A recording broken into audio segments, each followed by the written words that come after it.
You're listening to Panthers on Tap. I'm Curtis Rauen, joined by Bryson Karbley. We're just two fans sharing our love for the game and Carolina Panthers football. So join us, crack open a cold one, some bubbly, a little wine, some scotch. We don't care, whatever makes you sleep better at night.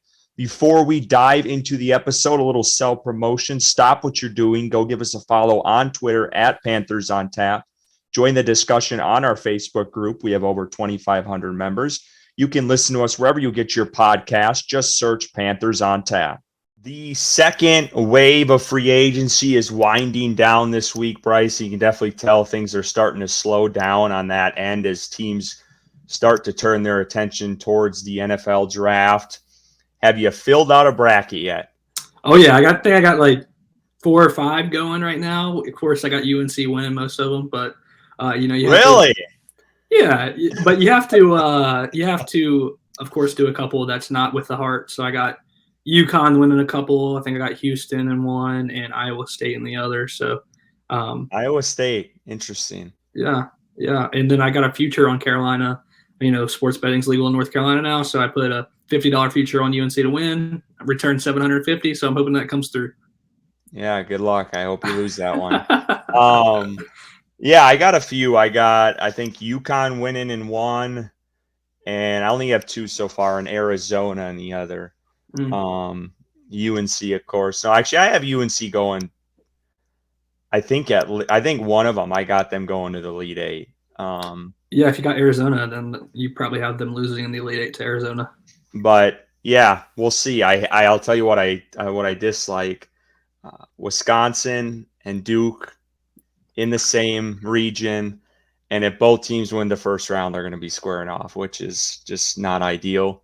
Yeah, I wish it would have been kind of spread out there. And I was looking up some stuff, and Wisconsin gets a bad shake with JMU off the jump. So yeah, it's going to be interesting. But all right, enough about basketball. Good luck to everyone in their brackets out there.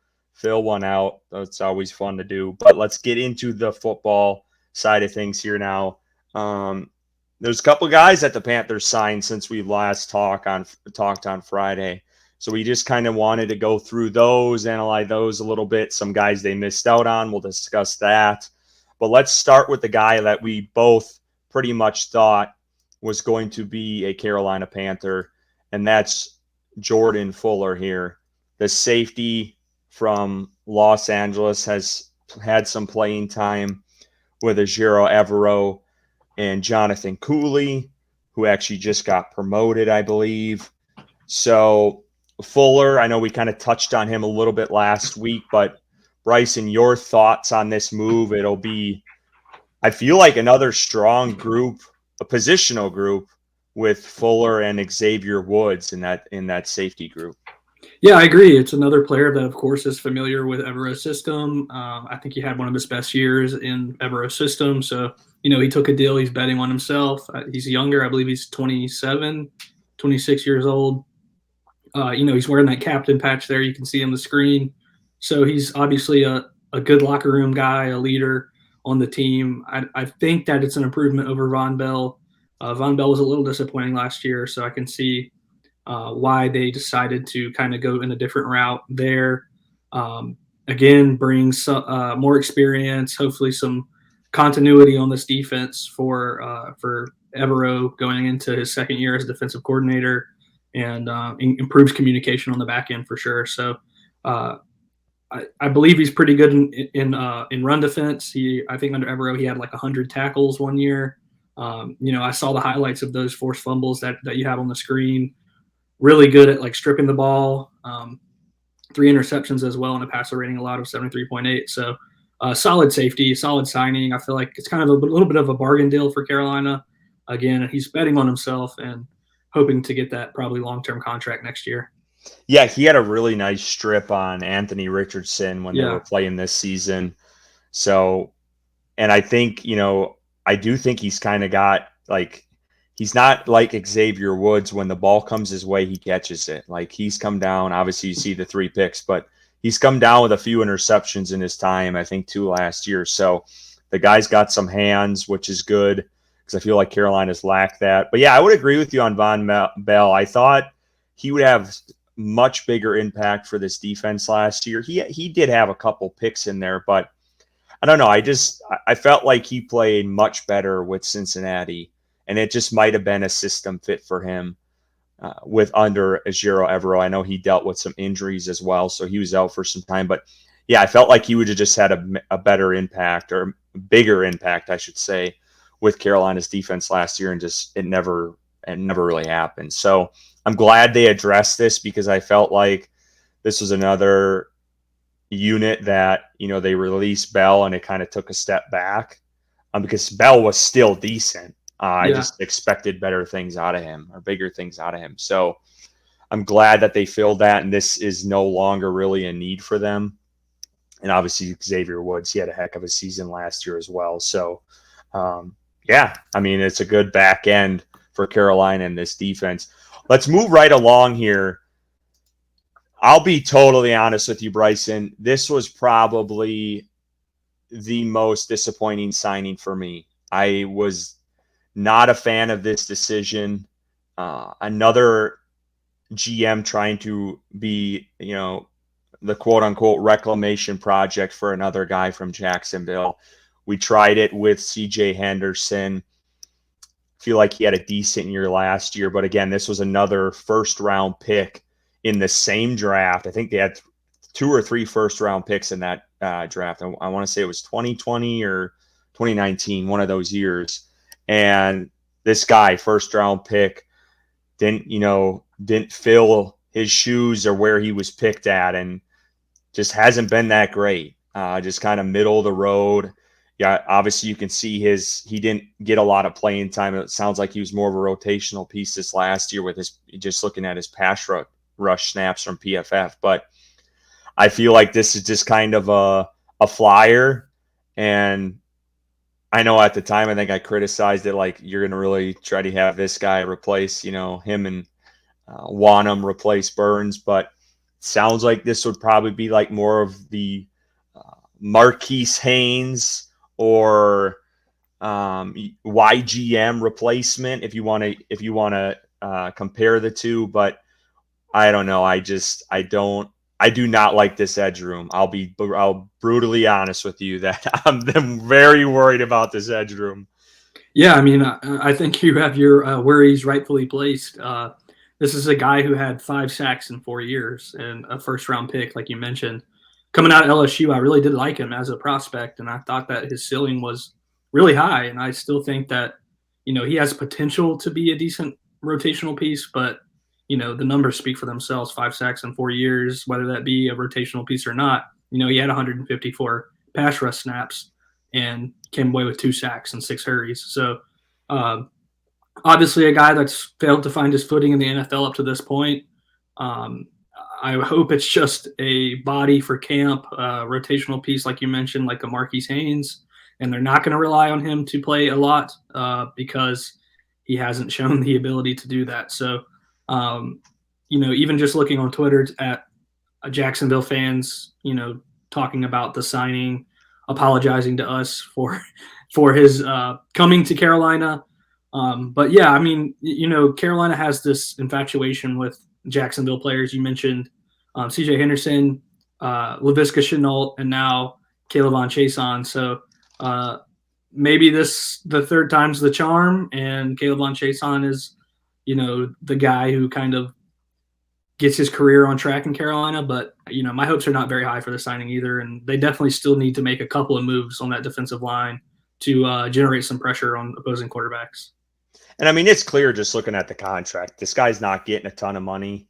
So this is definitely, a depth piece. But I mean, Carolina is running out of options outside of the draft of getting an edge rusher, because the free agency market's dwindling. And we'll talk about this a little bit later on in the episode. But they need to do a better job on defense, because I get it. You wanted to focus on offense, but some of these pieces on defense, I feel like, are getting neglected. So they definitely need to make some more moves here over the next month and a half or so, and, beef up this D line, because you can't put Derek Brown and then the newly signed A'Shawn Robinson on an island. with some of these guys. And I think Wanham is going to add some value, but can you get that consistency out of him? He had I feel like a breakout year this past season, and can he continue that going forward? So that's going to be key too as well. Let's move on to this next one here, and we'll move to the offensive side of the ball. So Panthers bring a guy back, and I don't know why my graphics like this, but you get it. David Moore, as Al Michaels would say. I don't know why he pronounces it like that. But you know what? You go from DJ Moore back to David Moore. He was obviously on this team for a little while a couple years ago. He played some, I believe he was on kick return or punt return, so he had some return ability as well. He obviously has some ties to Canales last year. He had the one touchdown in the playoffs. That's, again, I wish I would have pulled up more stats so you could see, but I just pulled off last year, so he didn't really play much, but he does have experience. And I think that's probably what they're doing, is trying to bring in a guy offensively as a wide receiver who's had experience in this system. A depth piece, does he make the roster? I don't know. I wouldn't. Yeah. I mean, I if he doesn't, I wouldn't be surprised. But I think there's some value bringing in a guy who's been through this system to kind of teach the new guys of this current team the ropes of it. So, I mean, it's not no Mike Williams. We'll talk about him in a minute. It's not even Gallup. I think would have been a better value. Yeah, what are your thoughts on David Moore coming back? Yeah, not much, but he does have familiarity, like you said, with Canales in Tampa, and then also in Seattle. He was there with Canales there, so super familiar with the system, I would assume. And he's not a terrible wide receiver, so a depth piece and probably going to be a special teamer as well. So a guy who brings a little bit of a veteran presence to the locker room with Adam Thielen and Deontay Johnson. So I wouldn't imagine he's going to get much playing time. I wouldn't imagine he's going to be, a huge factor on this team, or at least I hope he's not, because that means we're really struggling in our wide receiver room. But he could come in every now and then and make a catch or two. His passer rating when targeted, like you have on the screen, 118.8. And he's made some plays, over the couple of years he's been in the league. So yeah, I mean, just another depth piece like the last guy we talked about, and they still need to make a move, whether it be in the draft or probably both in the draft and free agency, to add to that wide receiver room to continue to give Bryce weapons. Yeah, and then, the Panthers, it was clear this offseason, offensive line was the focus for this team. And they added another guy this week, which I thought was a decent pickup. I'm just going to call this guy Yoshi. That's what we're going with. This is the signing. He's an offensive tackle from Green Bay. And I asked my buddies, we got a group chat, and I asked them, like, what do you guys think of this guy? Because I've never really heard of him. I didn't know much about him. And the first thing they told me was swing tackle. So that's what you're going to get out of this guy.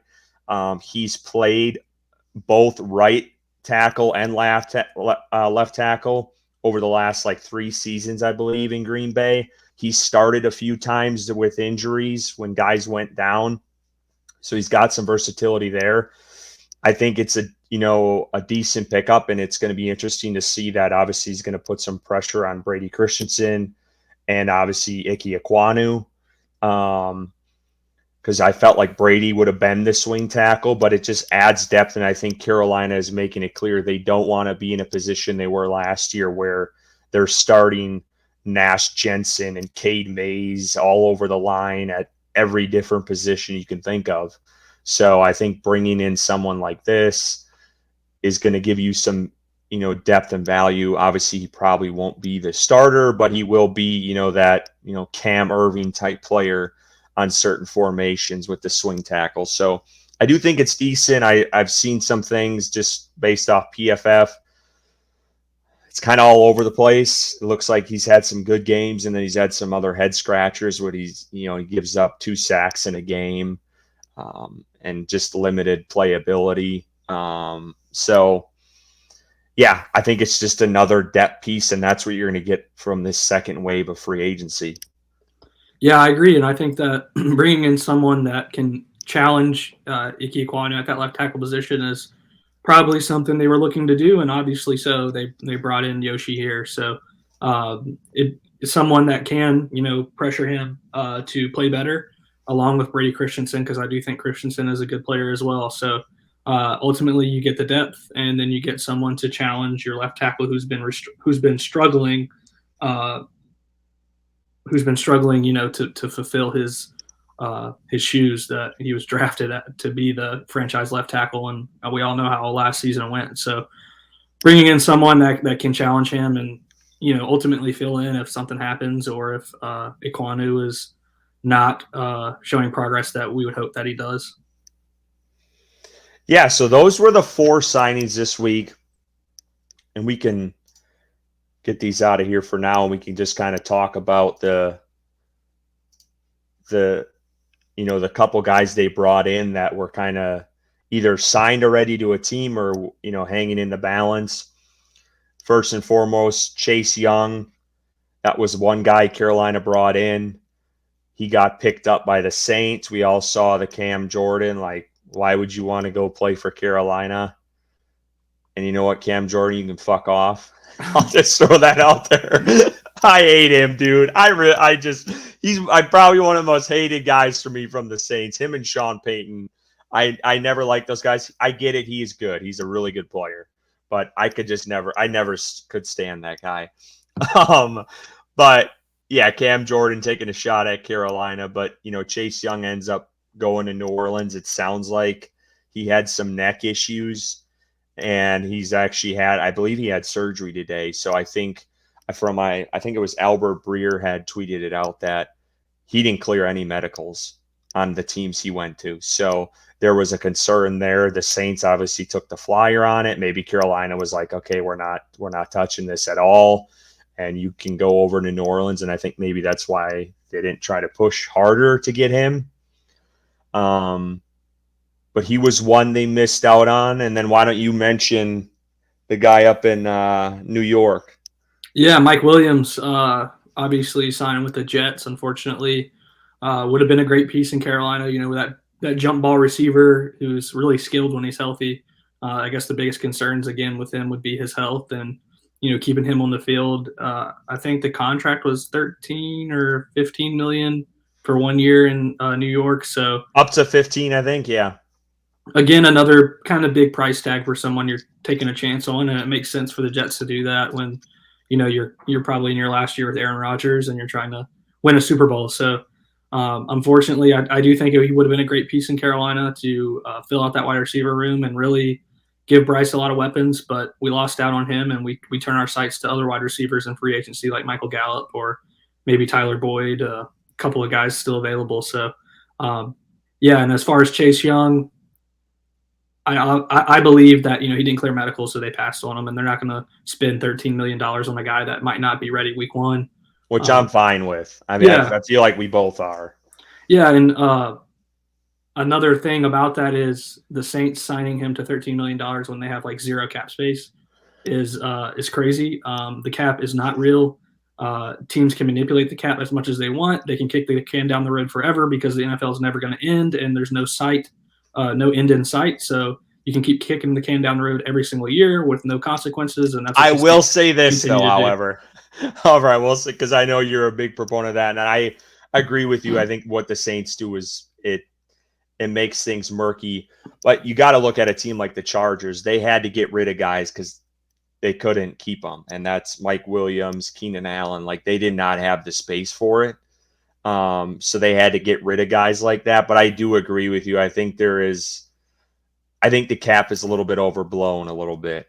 As just the Saints are a prime example where they just somehow get players and find ways to sign guys. But look at LA. I mean, they literally had to get rid of some players. And you got to have players that are willing to restructure and take pay cuts at times. And Keenan Allen wasn't. He was on record saying he wasn't going to take a pay cut. So the Saints have been lucky with that, and as well as continuing to restructure deals and convert money into bonuses and not counting against the cap and all kinds of crazy stuff. So there are ways around everything in the NFL in regards to cap space, and if you want to keep a player, you ultimately can. There are ways to do that.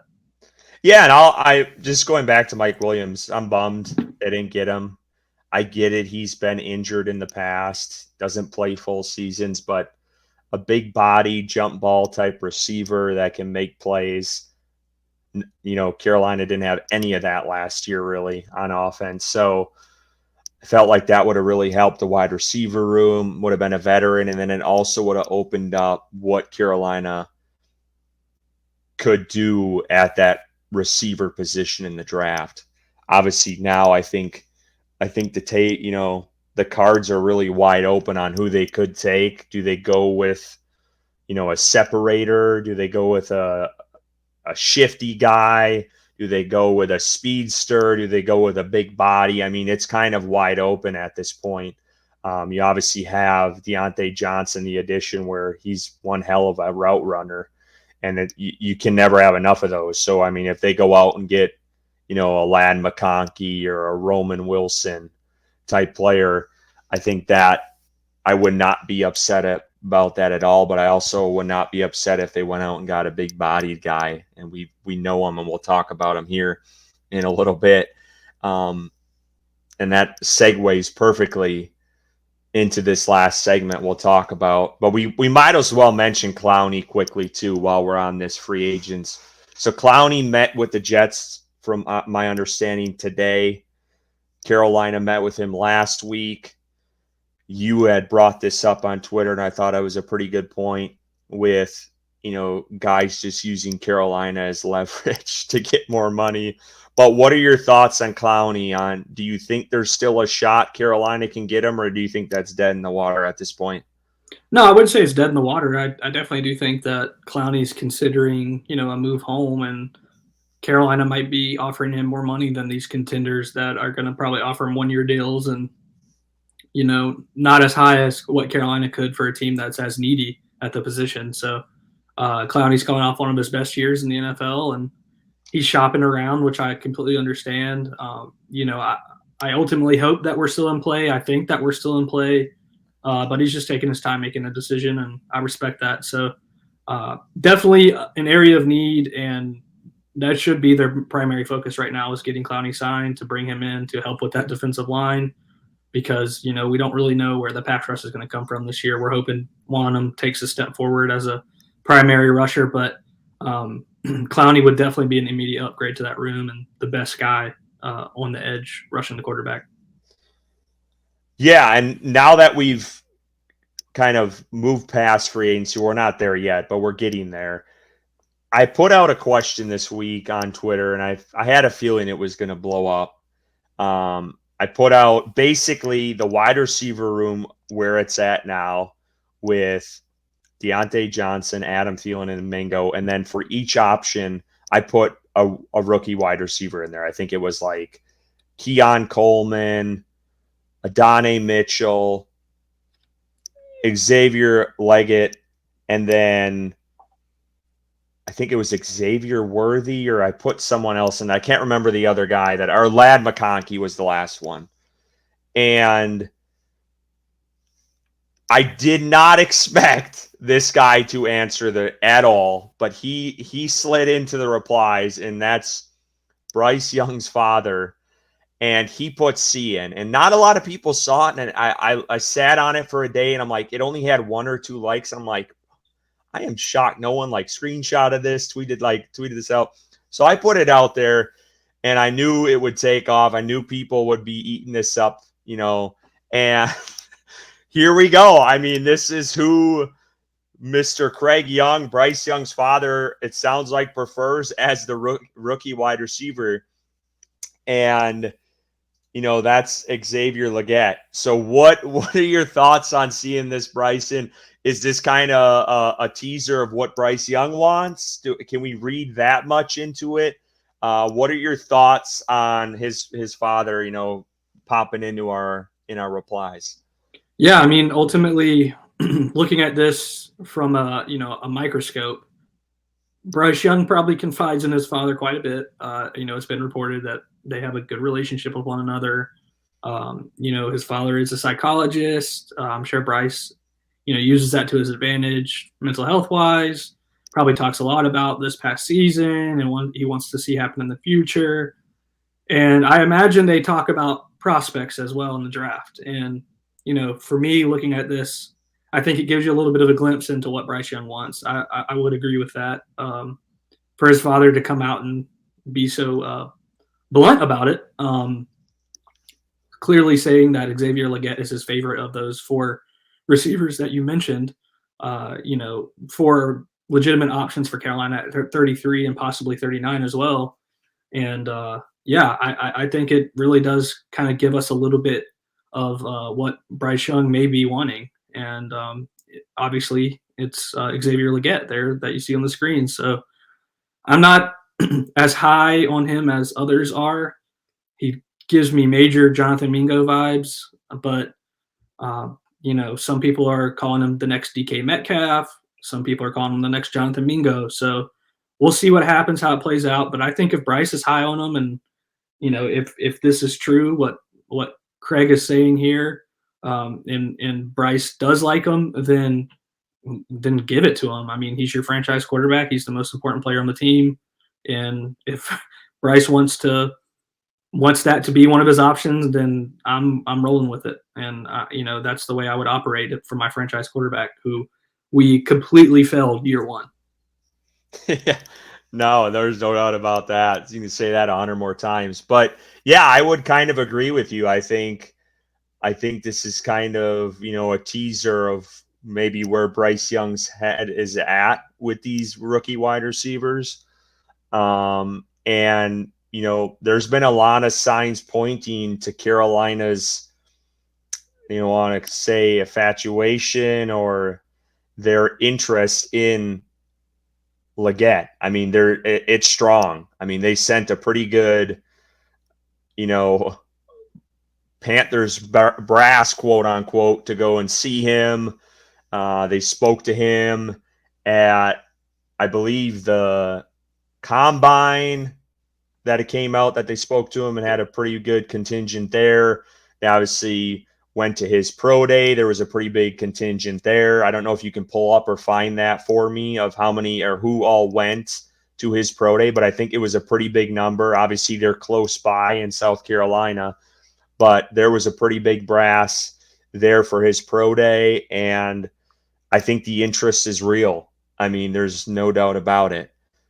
I would tend to agree with you. Again, I've only seen a couple of games of his so far, so I don't want to jump the gun, but there's a couple other guys I feel like I have a little bit higher up that we'll get into over the coming weeks of where we got wide receivers.